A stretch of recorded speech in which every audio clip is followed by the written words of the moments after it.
Oke, Assalamualaikum warahmatullahi wabarakatuh. Jumpa lagi di Permata Podcast. Kali ini kita masuk episode 2.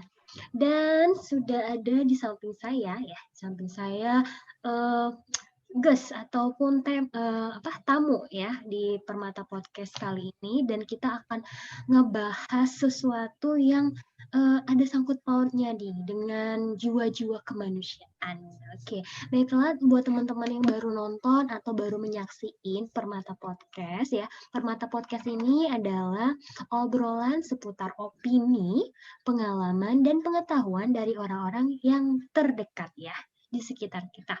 Nah, alhamdulillah ya, di kesempatan kali ini episode 2 Permata Podcast, kita akan ngebahas tema yang sangat seru ya menurut aku, dan ini merupakan menghadirkan ya seorang RA ya, inisialnya RA, nanti kita kulik siapakah RA ini ya, di dunia volunteer. Jadi tema kita ini The Power of Volunteers. Nah, jadi teman-teman, apa jadinya dunia ini kalau nggak ada sosok-sosok relawan ya? Jadinya dunia ini kalau seandainya tidak ada sosok-sosok relawan yang mau membantu meluangkan waktu, tenaga, pikirannya. Nah, kita akan kupas sama bintang tamu saya di sebelah. Assalamualaikum, RA Rini Astuti.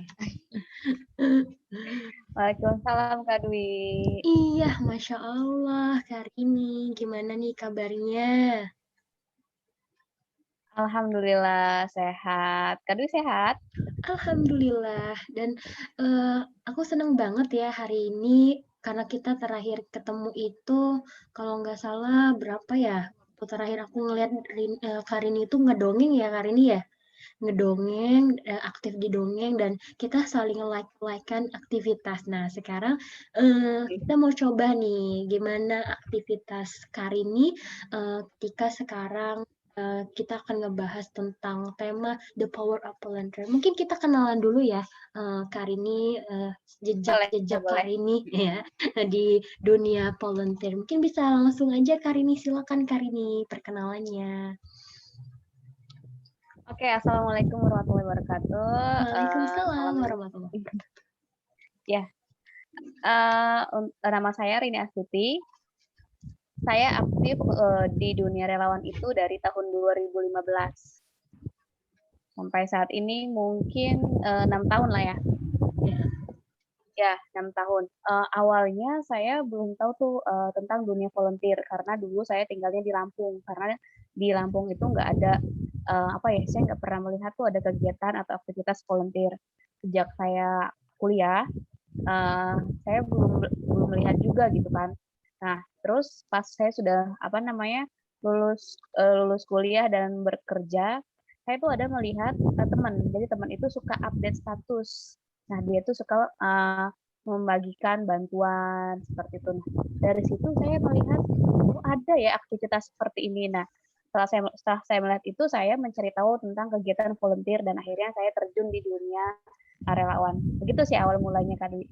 Oh gitu, Masya Allah ya. Jadi memang terinspirasi dari orang dulu ya, Karini ya, kegiatan positif yang dilakukan orang. Betul, betul, betul. Terus Karini bertanya-tanya. Terus dari pertanyaan besar itu, apa nih tindak lanjut Karini selanjutnya? Bisa diceritain nggak?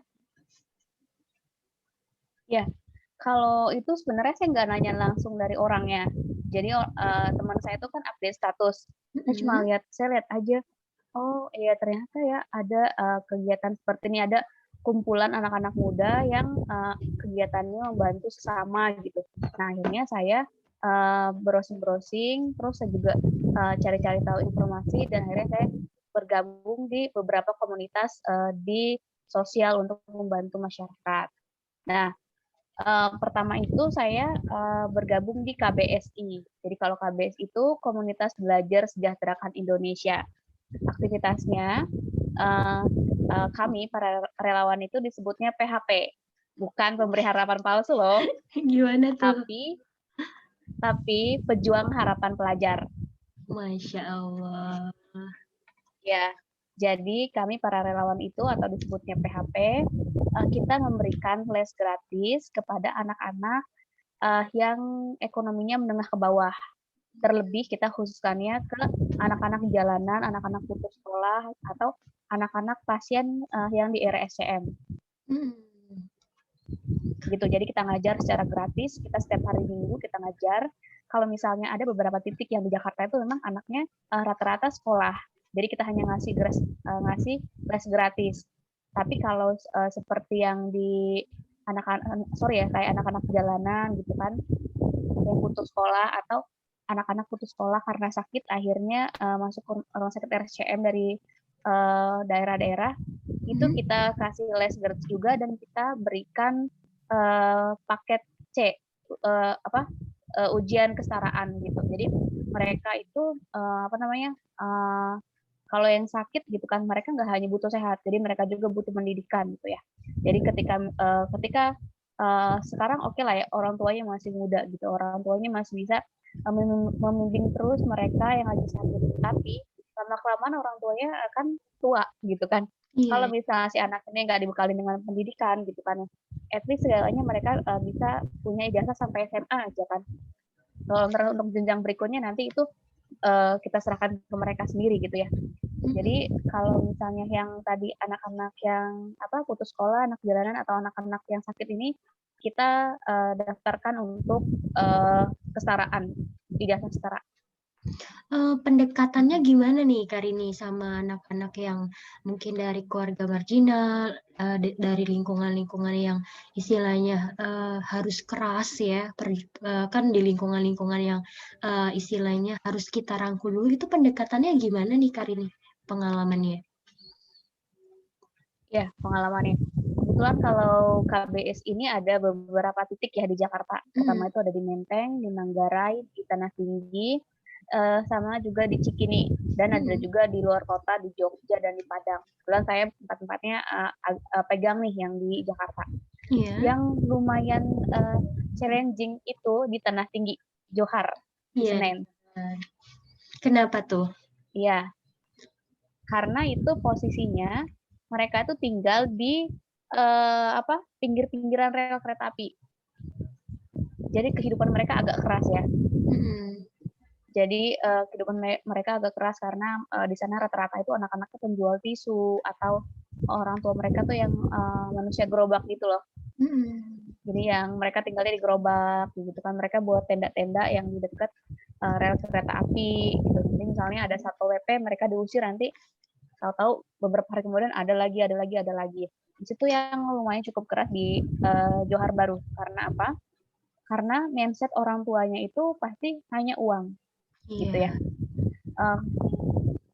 Karena kita 1 tahun pertama ditolak untuk di Johar Baru dari orang tuanya dan sekeliling juga, karena warga-warganya tidak support mereka juga ada di situ sih. Jadi kita mengajar di situ tuh kayak kita 1 tahun pertama agak susah untuk pendekatannya. Jadi kalau misalnya kita mau ngajar, anak-anaknya itu lebih dipanggil untuk jualan tisu atau mengamen kayak gitu. Atau terkadang juga misalkan kita lagi ada pengajaran nih, di sini kita lagi pengajaran, di sampingnya itu orang-orang tuanya ada yang maaf ya gitu ya, mereka main judi gitu. Mereka main judi gitu, main kartu kayak gitu kan. Tapi belum lagi mereka yang bahasanya itu nggak seperti usianya, karena kan mereka hidupnya di jalanan kan. Ya kita sih untuk pendekatannya kita tidak bisa menjudge anak-anak gitu. Kok bisa sih anak-anak sekecil ini bisa ngomong kasar misalnya gitu ya. Kita agak lebih maklum sih, karena mereka memang hidupnya keras gitu. Pokoknya 1 tahun pertama kita ditolak, kita cari tempat di masjid setempat, kita ditolak, kita nggak ada diterima. Kita selalu pendekatan terus ke RT, ke warga-warga. Mungkin akhirnya dari sisi orang tuanya ataupun dari warga juga melihat ternyata KBSI itu ada di situ, ada pengaruh baik untuk anak-anak. Jadi setelah 1 tahun pertama mereka menyambut baik untuk adanya kita gitu. Jadi kalau misalkan kita misalnya ada hari minggu kesekian itu kita nggak ngajar, malah mereka cariin kita gitu. Masya Allah. Itu tadi yang KBSI ya, Karini ya. Dan sampai sekarang, Karini. Ada satu. Gimana? Iya, sampai sekarang alhamdulillah sih. Iya, ada satu pengalaman ya. Ini pengalaman yang lumayan ini sih. lumayan nggak bisa dilupain. Jadi kita Gimana waktu itu tuh? sempat ada pengajaran di sana. Mm-mm. Nah, ada pengajaran di sana, kita sudah kumpulkan anak-anak, tiba-tiba itu kayak rame gitu, ternyata ada yang berantem. Jadi pasangan suami istri itu berantem. Mm-mm. Nah, pasangan suami istri berantem, jadi keduanya nih pekerjaannya pemulung ya, mengumpulkan barang-barang bekas seperti itu. Nah, lalu mereka ini saling tuduh lah gitu ya. Misalkan si pasangan A merasa barang pengumpulan apa kayak kardus gitu-gitu diambil Mm-mm. sama yang B, tapi yang B merasa tidak ambil. Akhirnya mereka Iya. berantem gitu kan sampai bacok-bacokan. Astagfirullah. Terus Iya, bagaimana tuh? Kan dan kondisinya mau belajar tuh. betul. Jadi posisinya ini di sini kita, nggak jauh tuh di sini mereka. Tiba-tiba warga Hmm, juga rame dan warga pun nggak ada yang mau pisahin atau berani. apa gitu ya. Mm-mm. Akhirnya ya udah anak-anak kita kita pisahkan dulu, anak-anak kita suruh bubar, ya kan karena Mm-mm. kan takutnya nanti kena ke kita kita juga. Terus nggak lama yang entah yang pasangan atau yang B itu udah kayak luka-luka gitu. Terus karena anak mereka ada belajar di tempat kita, jadi kita Hmm. apa ya merasa bertanggung jawab lah karena anaknya ada di sini gitu kan ya. Kita bantu sebisa mungkin. Akhirnya itu masih dengan posisi berdarah-darah si si bapaknya ya, Mm-mm. posisi berdarah-darah kepalanya gitu. Akhirnya saya sama teman-teman itu inisiatif panggil Mm-mm. bajai, terus Bajai kita nih. langsung ke puskesmas. Betul. Hmm. Ya. Jadi saya bertiga tuh. Mm. Saya sama teman saya sama si bapak itu kita langsung ke puskesmas untuk apa tindakan jahitan untuk di kepalanya. Insya Itu Allah. nggak bisa dilupain banget. Iya, karena memang terjadi di depan mata ya, Karini ya. Dan itu benar-benar Betul betul harus betul. cepat ngambil tindakan ya, jangan sampai anak-anak yang lain justru ngelihat kejadian itu juga ya, Karini ya. Oh, itu deh. Memang kalau Ya kita betul. kita bicara kalau udah di lapangan kita nggak bisa menebak ya Karini ya. Peristiwa apa yang bakal kita hadapin hari itu kan kalau di lapangan ya. Jadi benar-benar mental seorang PHP yang Karini bilang tadi itu benar-benar harus mentalnya ya nggak pantang mundur, ditolak, maju lagi, ditolak, maju lagi sampai akhirnya masyarakat di sana Iya. percaya dan marah nyariin ya Karini ya. Oke, itu tadi yang tentang Uh-uh. KBSI. Tapi sebenarnya ini masih banyak sekali ya Karini ya, organisasi yang sampai sekarang Karini masih aktif. Lalu ada juga nih kita sambung lagi ya Karini ya ke SR, Boleh Sedekah boleh. Rombongan. Nah ini yang aku bilang SR Sedekah Betul. Rombongan ini gimana nih ceritanya Karini asal usulnya? Sedekah Kalau Rombongan. sedekah rombongan itu jadi satu komunitas untuk khususnya membantu pasien-pasien yang kurang mampu. Mm-mm. Karena mungkin pasien-pasien untuk saat ini gitu kan atau yang tahun-tahun sebelumnya itu kan dibantu BPJS ya, ada di cover BPJS, tapi ada hal-hal yang tidak tidak di cover BPJS seperti misalnya kayak mereka transport atau kalau misalnya orang-orang dari daerah kan mereka harus punya tempat tinggal tuh, harus bayar Mm-mm. kontrakan kayak gitu, atau obat-obat yang tidak tercover. Nah, hal-hal yang tidak tercover itu akan dibantu oleh sedekah rombongan. Dan untuk relawannya itu disebutnya kurir. Oh iya kurir ya betul-betul. Di sini Ya, kurir. kurir. Gimana tuh kurirnya? Tugasnya itu mengantarkan. Betul, kurir itu tugasnya mengantarkan. Jadi misalkan ada pengajuan nih pasien, Mm-mm. atau misalnya kita melihat oh kayaknya ini ada pasien yang kurang mampu nih perlu dibantu gitu kan. Jadi nanti kita survei dulu karena kan kalau kita tidak survei takutnya kita salah sasaran ya. Iya Jadi betul. kita survei dulu bener nggak nih gitu kan ya. Bener nggak nih orang ini membutuhkan bantuan gitu. Bener nggak nih kondisinya memang perlu dibantu. Setelah kita survei kita ajukan dananya. Nanti setelah itu baru dananya turun dan kita akan berikan langsung ke si pasiennya. Jadi kalau Hmm. di sedekah rombongan itu nggak hanya dikasih uang aja, jadi ada rumah singgah juga. Kalau di Jakarta itu ada di Cikini sama di Pasar Minggu. Jadi Mm-mm. kalau untuk rumah singgah itu pasien-pasien yang dari luar daerah, dari luar Jakarta, mereka tinggal secara gratis dan mereka Mm-mm. juga dikasih apa ya, dikasih bekal kayak gitulah ya setiap sebulan kayak misalnya satu sebulan tuh bisa satu orang satu keluarga dikasih 1 juta gitu dan gitu nanti ada juga untuk kayak sembakonya dipenuhi seperti itu. Ada juga nanti kita punya ambulannya. Jadi misalkan pasien-pasien ini perlu ke rumah sakit mana gitu kan, yang butuh transport nanti itu diantarkan juga gitu.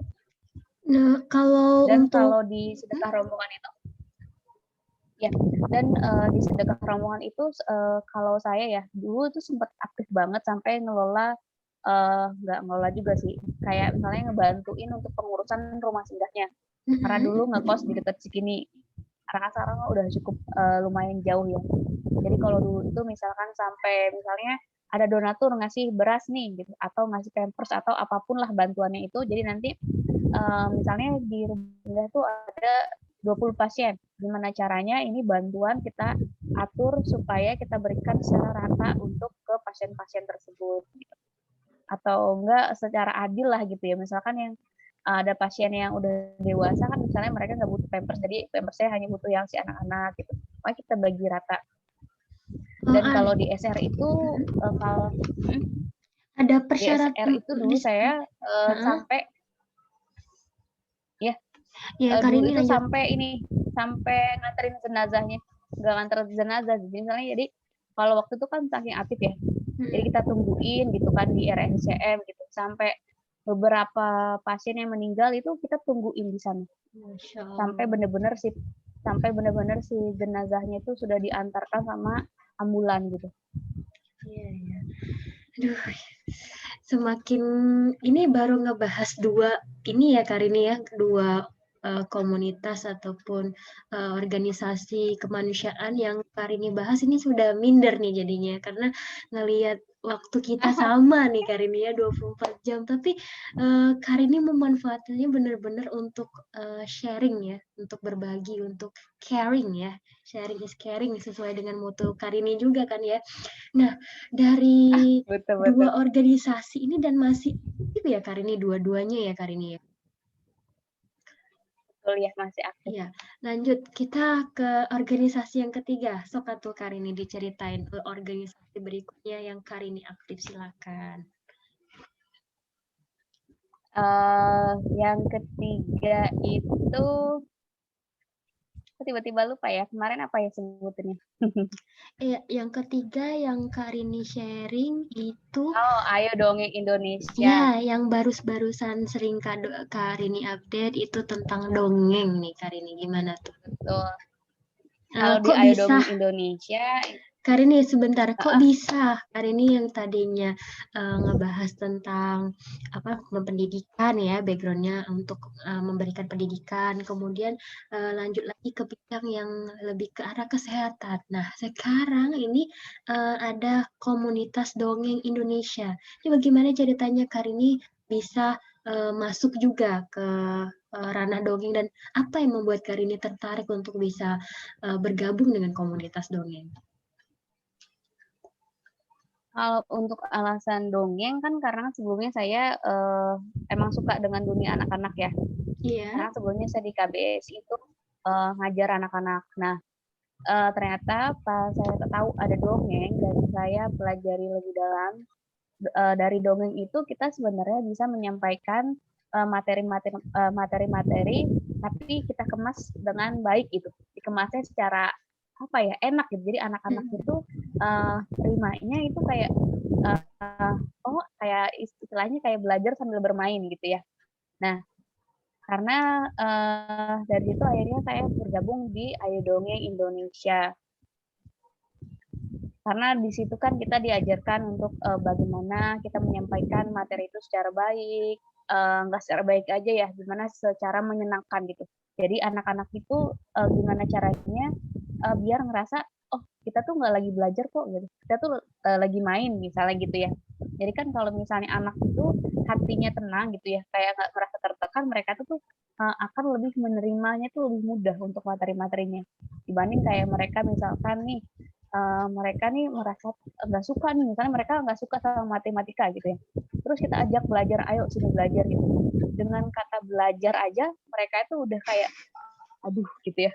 Iya nggak sih gitu kan? Iya, ada kayak macam harus persiapan, harus benar-benar fokus ya Karini ya. betul. Nah, kemudian media apa yang Karini pakai kalau seandainya ada momen untuk mendongeng nih untuk anak-anak? Media apa biasanya yang dipakai Karini? Biasanya sih ada boneka, kadang juga kalau misalnya nggak bawa boneka, nggak pakai apa-apa sih. Yang penting apa namanya, cerita yang kita bawakan itu harus mateng gitu. Iya, Jadi iya. cerita yang kita bawain itu harus kita kuasai dan kita suka. Jangan sampai kita bawain cerita tapi sebenarnya kita sendiri nggak suka gitu. Jadi cerita itu kita buat harus suka dulu kitanya. Biar Ada nanti anak-anaknya pelatihannya kah, Kak, untuk jadi seorang pendongeng nih, mulai dari dia mau jadi relawan, mungkin ada berapa minggu pelatihan, ada nggak seperti itu prosesnya sampai bisa turun panggung atau naik panggung lah istilahnya menjadi seorang pendongeng? Berapa lama nih prosesnya? prosesnya berapa lama ya? Jadi pertama kali itu saya ikut workshopnya. Ikut workshopnya kalau nggak salah itu 2 kali. Terus setelah itu di ini nih dikasih optional mau jadi relawan atau enggak.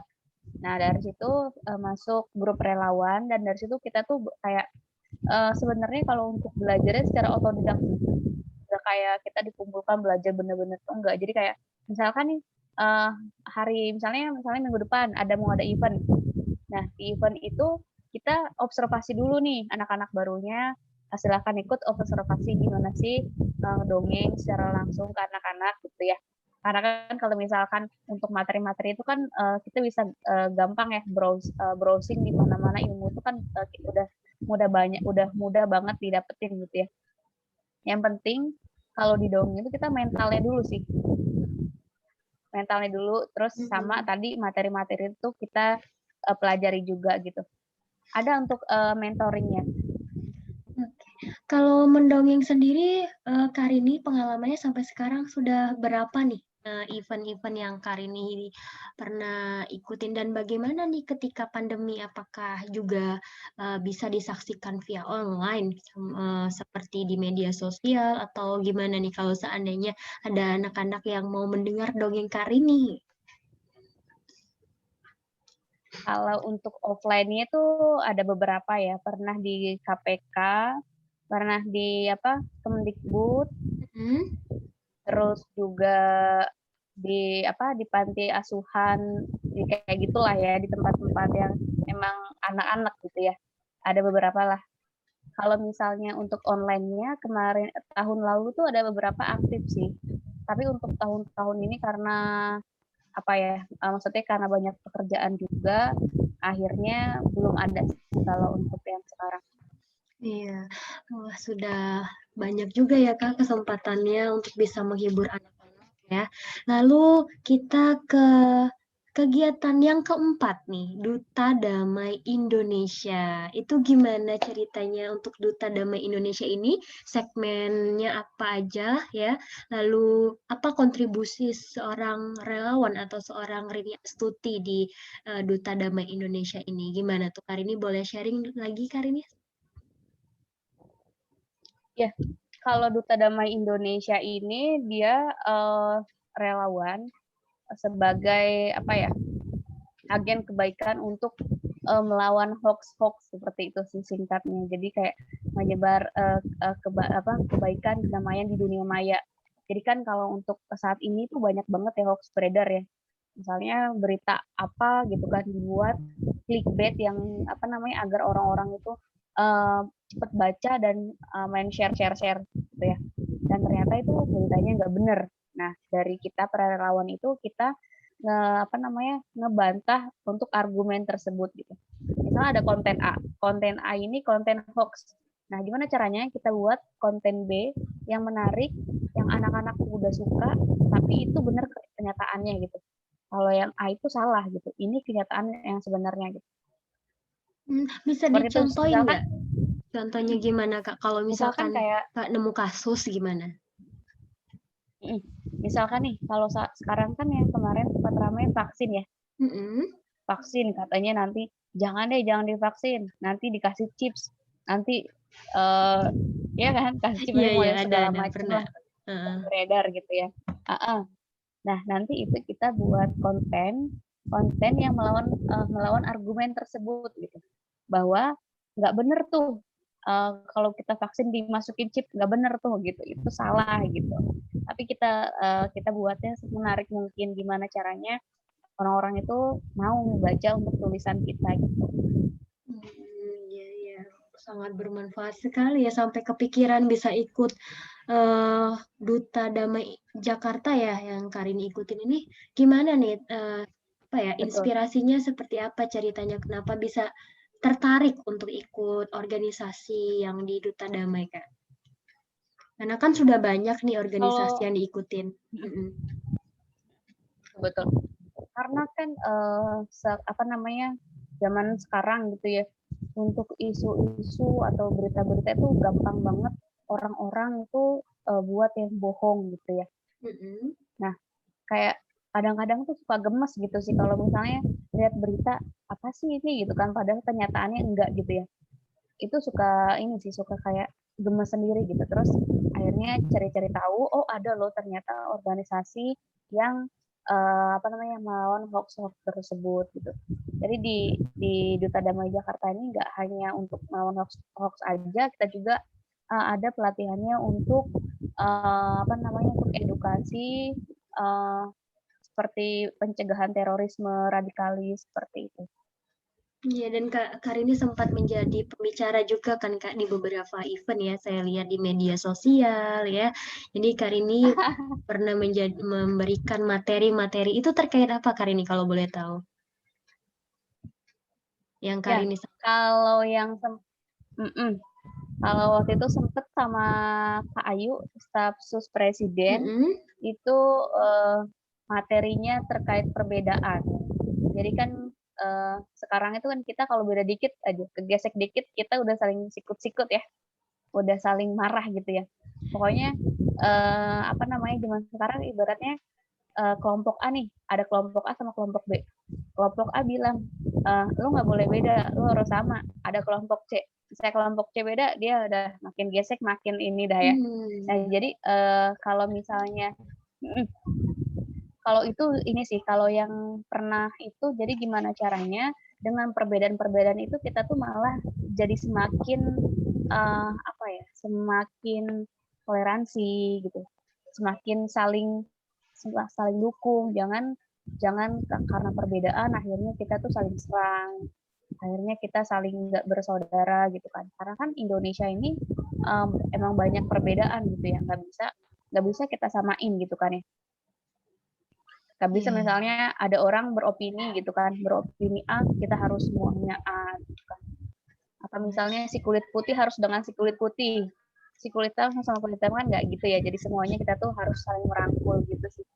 Oh iya, Masya Allah. Sehingga terciptalah damai ya, sesuai dengan tagline ataupun nama organisasinya ya, Duta Damai Jakarta. Oke, Karini, itu tadi Betul. yang organisasi yang Karini aktif yang keempat.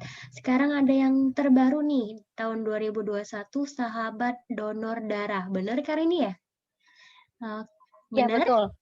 Gimana tuh Betul. untuk organisasi di Sahabat Donor Darah, kontribusi seperti apa yang Karini berikan untuk kegiatan kemanusiaan? Kalau untuk kontribusinya, salah satunya pasti saya aktif untuk mendonor darah. At least 2,5 bulan atau 3 bulan sekali ya, kalau misalnya keadaan fisiknya lagi sehat. Nah, selain itu juga saya aktif untuk jadi relawannya, jadi admin pengawal namanya. Jadi admin pengawal ini, misalkan kita ada grup nih. Nah, di grup ini kita dapat data pasien permintaan donor darah.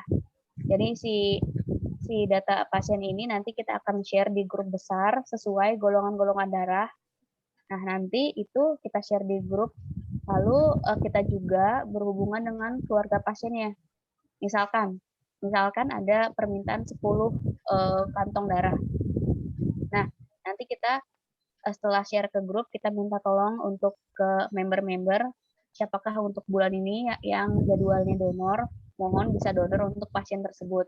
Nah, nanti juga saya akan mengkonfirmasi ke keluarga pasiennya, sekiranya benar nggak nih datanya masih emang benar kurang 10 kantong darah gitu, ataukah sudah berkurang karena misalkan dari mereka ada yang pendonor sendiri kayak gitu. Jadi nanti saya itu tugasnya untuk penghubung antara pendonor dan keluarga si pasien itu.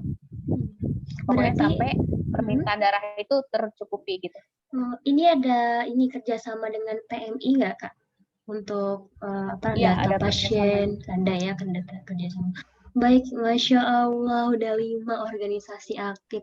Ini coba ada flashback-nya juga ya dari Karini. Ada beberapa organisasi yang justru Karini di awal-awalnya seperti organisasi Rizka, ya, Peppermint, sama LTBINU ya, benar ya Karini ya? Betul, Iya, betul. mungkin bisa diceritain secara ringkas saja Kak, bagaimana peran Karini di 3 organisasi tersebut, sehingga mungkin kiprahnya makin melebar sampai sekarang. Apakah itu juga bermula dari kegiatan di organisasi-organisasi tersebut, Kak? Ya, kalau untuk di Rizka ataupun di Peppermint itu wadahnya sama-sama khusus remaja Islam ya. Jadi kalau Rizka sendiri remaja Islam Sunda apa? Sunda Remaja Kelapa, Islam Sunda. Sunda Kelapa. Ya, kalau Peppermint pemuda-pemudi remaja Muslim Indonesia, pokoknya sama-sama tentang kajian kayak gitu kan, tentang misalnya membahas ilmu kajian atau misalnya kita membedah-bedah Al-Quran kayak gitu. Nah, kalau misalnya di Rizka dan Peppermint itu saya sama sih aktifnya di sosialnya. Saya lebih cenderung ke sosialnya, bukan berarti mengesampingkan yang ini ya, pembelajaran Al-Quran dan lain-lainnya, tapi saya emang cenderung ke sosialnya. Dan itu kayak misalnya nanti ada bencana kebakaran atau kebanjiran, tsunami gitu, bencana-bencana itu nanti saya turun gitu untuk ikut membantu. Dua-duanya sama fungsinya seperti itu. Ya, Kalau ngomong-ngomong untuk di tentang LPBIN, ya. ngomong-ngomong tentang kebakaran Kalau nih, untuk Karini, yang kemarin ingat nggak waktu dulu kita ya, Karini, aku, terus Uni Iil, kita waktu itu ada kegiatan membantu korban kebakaran ya, waktu kita bawa kasur sama bajai, ingat nggak? Ingat nggak waktu itu ya? Itu ingat. bener-bener ya, Yang maksud akhirnya kita aku, ditolak ya. iya, betul sekali. Dan itu benar-benar pengalaman yang sampai sekarang berkesan banget ya Karini, karena dari situlah mungkin akhirnya walaupun nggak sering, tapi waktu itu aku sempat ikut juga di kegiatan-kegiatan yang sifatnya relawan ya atau volunteer. Nah, tapi dari situ jadi juga akhirnya ada catatan juga nih buat kita, ternyata untuk ngebantu orang pun harus punya koordinasi. Saya kayak kita kemarin kan ngebantu dengan menyediakan kasur waktu itu kan ya.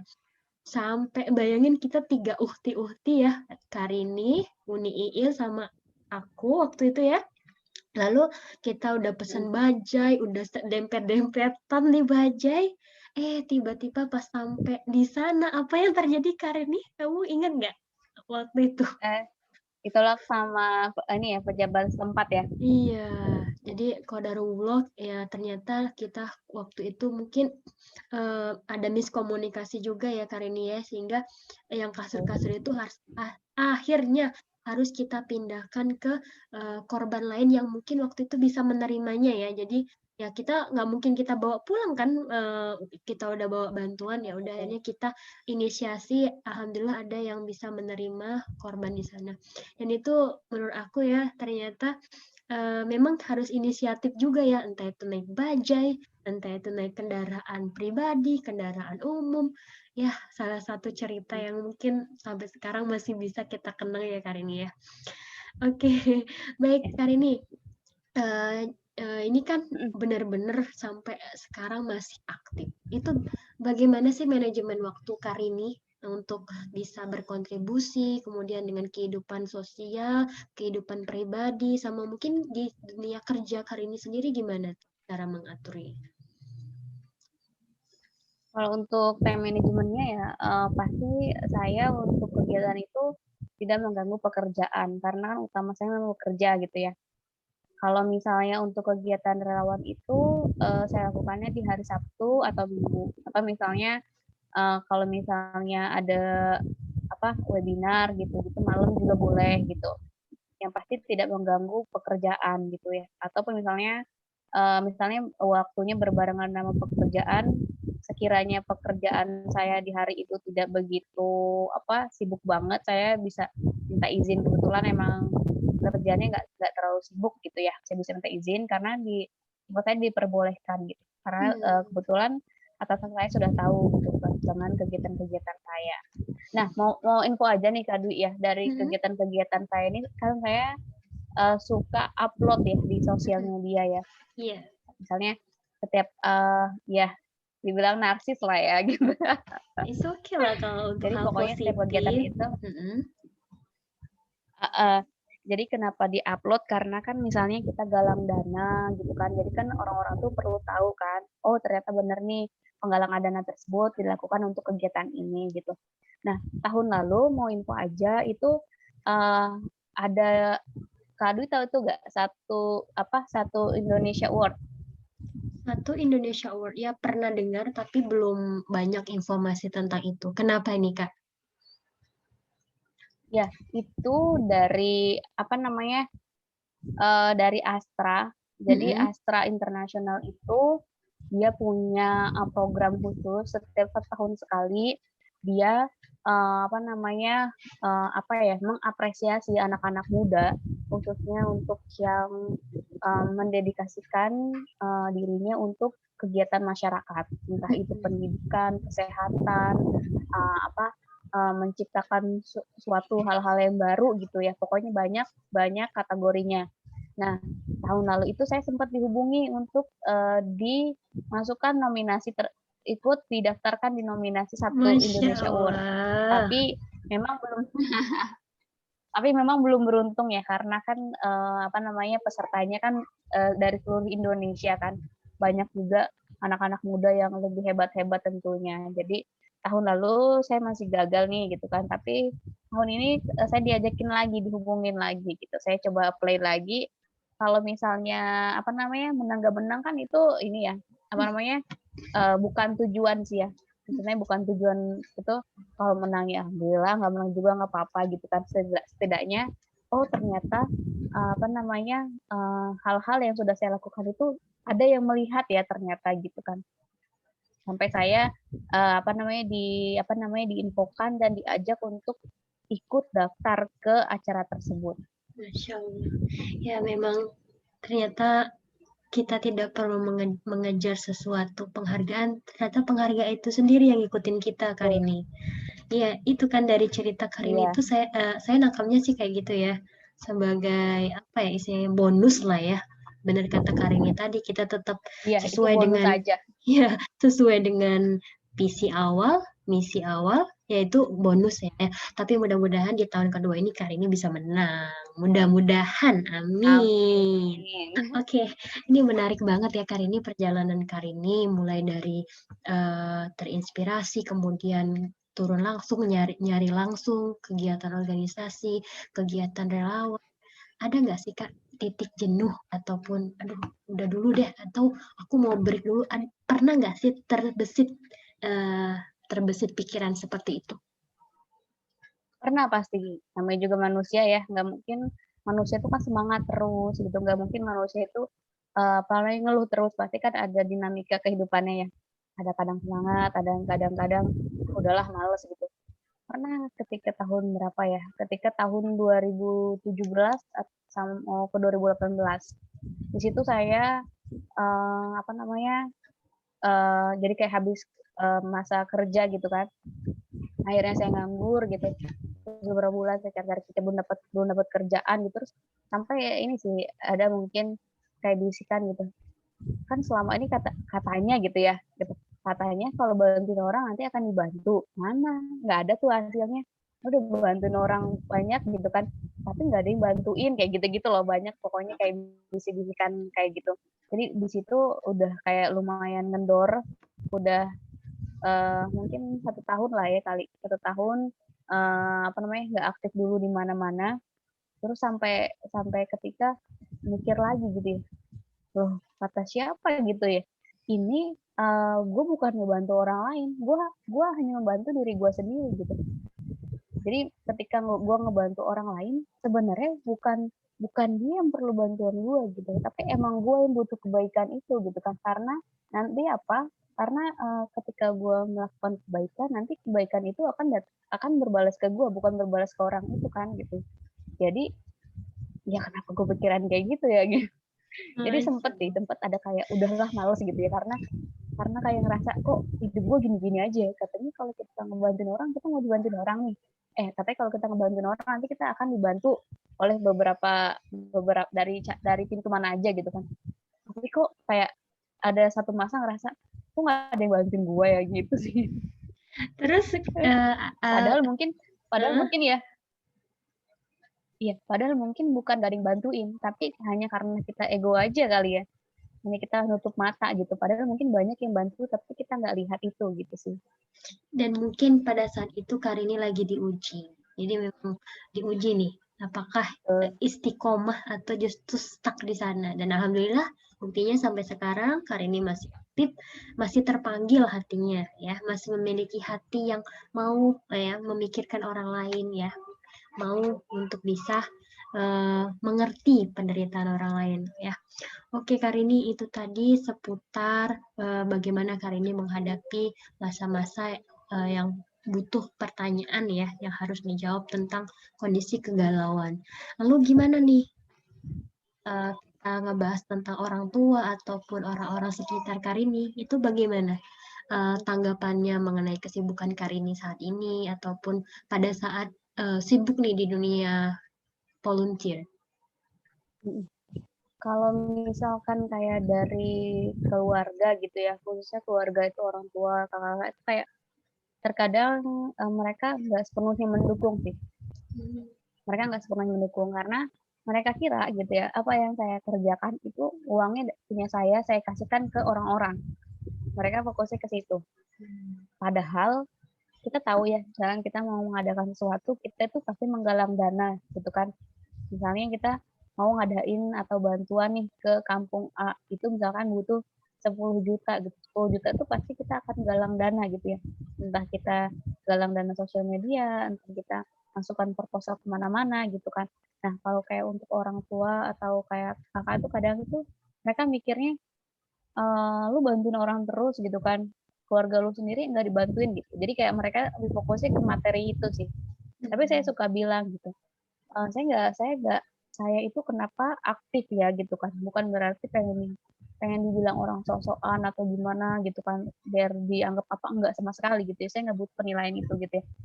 Saya itu kenapa aktif kayak gini, karena emang saya nggak punya uang yang untuk kita kasih ke orang gitu. Kalau misalkan saya ini orang kaya, ngapain saya buang-buang waktu tinggal kasih uang nih, butuh berapa, misalnya butuh 100 juta saya kasih, biarkan orang yang jalanin gitu kan. Karena saya tuh nggak punya uang, yang saya punya hanya tenaga, saya punya hanya waktu, dan itu yang saya bisa kasihin gitu. Pokoknya mereka agak menentang sih, tapi saya suka bilangnya itu, saya tuh nggak pernah, maksudnya kayak bener-bener jor-joran ngasih uang gitu, nggak. Yang saya bisa cuma hanya waktu dan tenaga aja, karena yang lainnya saya nggak bisa gitu. Insya Allah. Ya, benar-benar terharu ya Rin dengan perkataannya Karini yang bagian meyakinkan kepada keluarga ya khususnya. Dan memang benar sih sebenarnya kita itu udah apa ya istilahnya, udah harus terima kondisi dan kita harus lebih kreatif lagi bagaimana membantu orang tersebut ya, kalau nggak dengan materi ya dengan pemikiran, dengan gagasan, dengan langkah-langkah yang sudah Karini lakukan ya bersama dengan teman-teman. Oke Karini, itu tadi yang untuk yang ini ya, bagaimana pandangan keluarga. Nah, kalau teman sendiri gimana nih Karini? Tadi kan Karini sempat nyinggung di lingkungan kerja nih. Apakah yang awal-awalnya mereka bertanya-tanya, kenapa Rini ini sibuk banget? Sepertinya non-stop gitu kegiatannya. Ada nggak pengalaman kalau untuk di tempat kerja ataupun rekan-rekan gitu? Kalau untuk di tempat kerja atau lingkungan sekitar sih semuanya support ya gitu ya. Karena mereka kan tahu gitu, emang kegiatannya seperti itu gitu kan. Sebenarnya kegiatan itu emang kegiatan positif gitu. Dan kegiatan-kegiatannya itu untuk kebaikan orang banyak. Semuanya sih sejauh ini itu positif semua gitu. Palingnya mereka kadang-kadang kayak ngapain sih lu Rin capek-capek gitu kan? Ngapain sih lu sibuk-sibuk gitu ya? Saya selalu bilang saya nggak punya harta yang bisa saya kasihin gitu. Saya cuma punya tenaga sama pikiran, udah itu aja gitu. Iya, karena saya baik lagi gitu ya. Ketika misalnya ya nggak apa-apa, lanjutin pokoknya dulu. saya selalu tanamin ya, saya selalu tanamin ke diri saya, bukan orang lain yang butuh bantuan gitu, tapi saya yang butuh kebaikan itu gitu. Jadi makanya saya sebisa mungkin pas saya ada waktu, saya akan luangkan waktu saya untuk kegiatan-kegiatan itu. Masya Allah. Ya Allah, benar-benar speechless nih. Apa yang sudah Karini kasih itu kayak benar-benar kayak jadi motivasi nih. Masya Allah ya, benar-benar sesuatu yang nggak semua orang loh Karini bisa memiliki pemikiran kayak gitu ya. Ini bukan lip service ya, tapi benar-benar ini pendapat aku sendiri gitu kan. Karena memang meyakinkan lingkungan, meyakinkan keluarga, dan meyakinkan diri sendiri sih yang paling penting. Itu sebenarnya butuh apa ya, niat yang kuat gitu, yang istilahnya yang lu sendiri nggak bakalan mengeluh, lu sendiri nggak bakalan mengharapkan apa-apa gitu, kecuali berkontribusi membantu. Oke, tadi udah ngebahas ya tentang sejarahnya Karini bisa ikut organisasi, kemudian pendapat orang sekitar, lalu apa ya istilahnya kondisi Karini yang pernah up and down ya. Nah, sekarang kita ke question ya, apa yang kakak pilih ya, boleh ya Karini ya, biar kita lebih relax dulu ya. Oke, sekarang tinggal pilih ya dari dua statement ini, Karini pilih apa ya?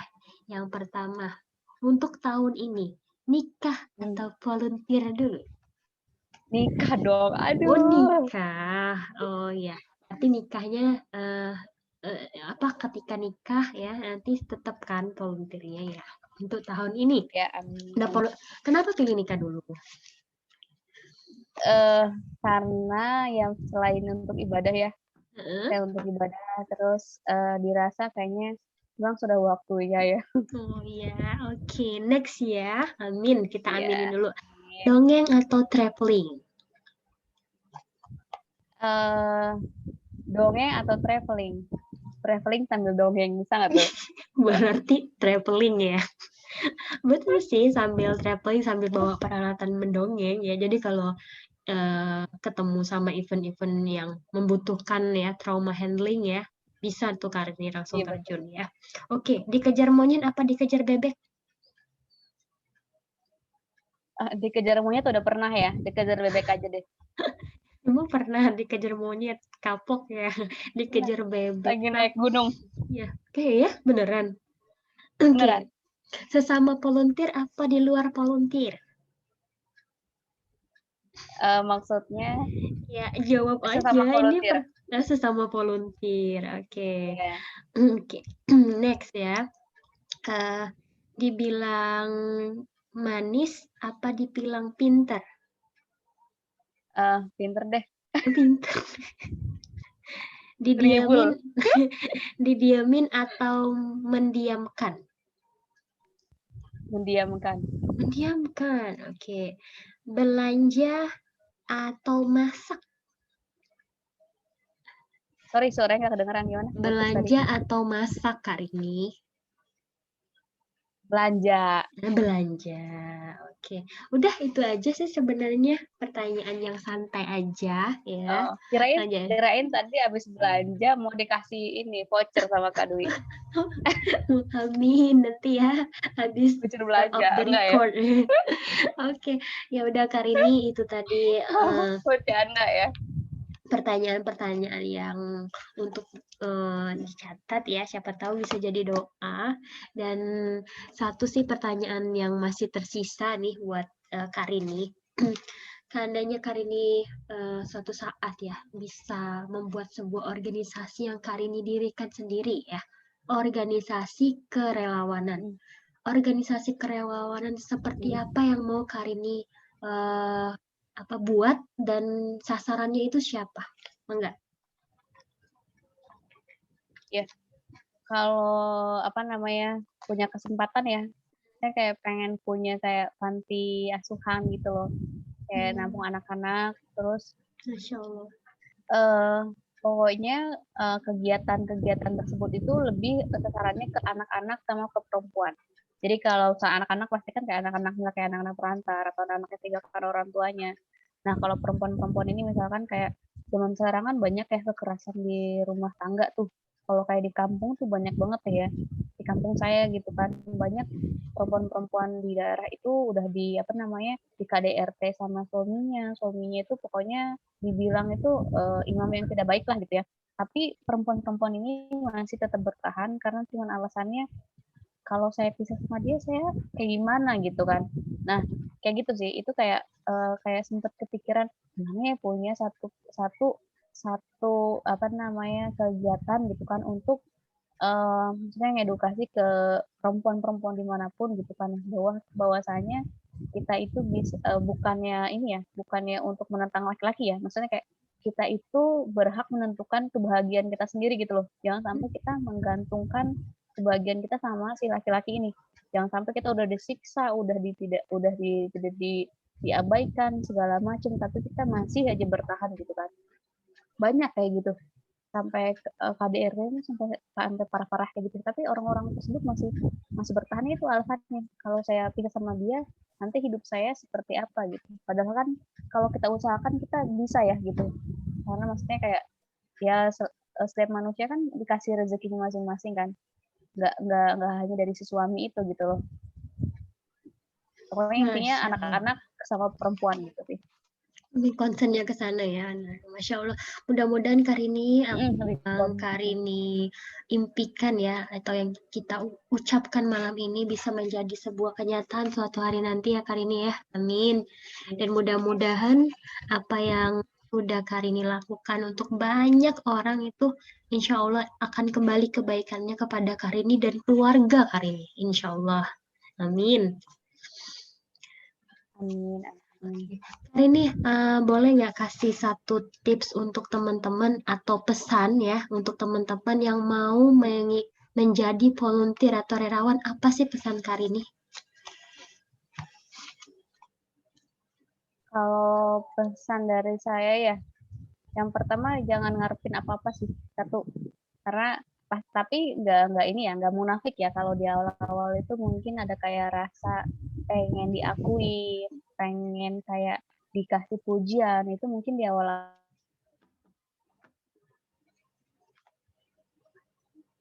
Karena kalau misalkan yang kita harapkan itu gitu, misalkan kita udah melakukan hal ini, misalnya kita sudah melakukan sesuatu lah gitu ya, terus kita tuh ada rasa orang-orang nggak akuin keberadaan gue ya gitu misalkan gitu ya, atau orang-orang nggak kasih apresiasi gue, akhirnya kita jadinya jadi rendah diri gitu ya, karena merasa kita tidak dikasih pujian gitu.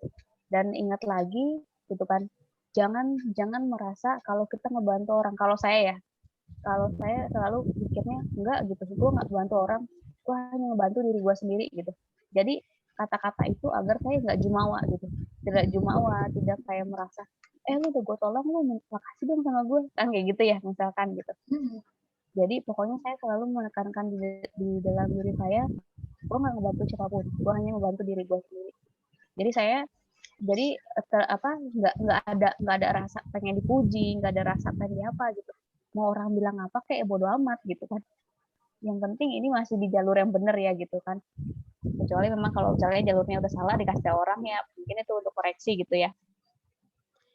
Oke, baiklah. Makasih banyak ya, Karini, untuk sharing malam ini. Banyak banget nih ilmu, banyak banget pengalaman Karini yang Karini udah share sama teman-teman Permata Podcast ya. Mudah-mudahan teman-teman yang menyaksikan episode ini di sesi kedua ini, mudah-mudahan teman-teman bisa mendapatkan nilai-nilai ya, khususnya nilai-nilai kemanusiaan dan seperti Karini bilang tadi, kita itu ketika membuat sebuah kebaikan atau melakukan suatu kebaikan sebenarnya itu untuk diri kita sendiri ya. Dan sebagai bentuk kita merasa kita masih beruntung, kita punya sesuatu yang bisa kita berikan dan kita tidak berada di posisi orang yang susah ya atau orang yang kita tolong ya. Masya Allah, Karini, mudah-mudahan apa yang Karini cita-citakan ya bisa terwujud dan tetap menginspirasi kita semua Amin. ya, teman-teman Permata Podcast. Dan nggak sabar kita bisa ketemu secara langsung setelah pandemi ini ya, Karini. Mudah-mudahan Ya, bisa meet up secara langsung dan sukses terus Karini di karir, di kehidupannya ya, jodoh dong, mudah-mudahan jodoh. jodoh, amin ya, mudah-mudahan sukses terus Amin. di dongengnya ya, mudah-mudahan juga ketemu sama sosok yang mendukung Karini di dunia volunteer Oh, juga ya. Ya, ya. biasanya setahu saya nih Karini di Al-Quran itu ada orang yang baik insya Allah berjodoh dengan yang baik juga. Di Quran surat An-Nur ya, insya Allah, amin. Oke, teman-teman sahabat Amin. Permata Podcast, ya, kita sudah sampai di sesi terakhir. Mudah-mudahan apa yang teman-teman dengar itu bermanfaat. Dan jangan lupa, seperti yang Karini tadi bilang, ketika kita membantu, sebenarnya kita sedang membantu diri kita sendiri. Masya Allah, terima kasih banyak Karini. Dan kita akhiri dengan Sama-sama. mengucapkan Alhamdulillah. Alhamdulillahirabbil alamin. Alhamdulillah. Oke, terima kasih. Sampai jumpa teman-teman Permata Podcast. Podcast berbagi opini, pengetahuan, dan pengalaman. Assalamualaikum warahmatullahi wabarakatuh.